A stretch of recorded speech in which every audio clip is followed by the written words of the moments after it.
Bonjour, je suis ici en direct d'une manip de recherche unique au monde qui s'appelle TOM-X. Alors les physiciens utilisent beaucoup des synchrotrons, c'est des espèces de machins gigantesques qui font 100 mètres par 100 mètres et qui produisent des rayons X pour faire plein d'expériences. L'idée de cette expérience-là, c'est d'arriver à fabriquer un mini synchrotron qu'on pourrait emmener dans un hôpital par exemple ou dans un musée d'art pour étudier les tableaux ou étudier notre corps. Et donc tout le problème, c'est comment fabriquer des rayons X aussi puissants que ceux d'un synchrotron quand on a 100 fois moins de place et 100 fois moins d'argent. Là, c'est Danielé, un des chercheurs de TOM-X, et qui m'a tout expliqué.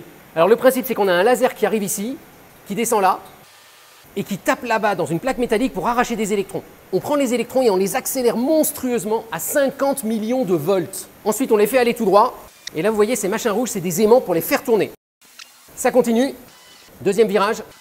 Vous les envoyez ici, les électrons. Et c'est là où tout va se passer. On va leur envoyer à cet endroit-là un rayon infrarouge. Les électrons hyper énergétiques vont taper sur les photons infrarouges et leur donner énormément d'énergie par effet Compton. Le pauvre photon infrarouge minable du début devient un photon rayon X hyper puissant.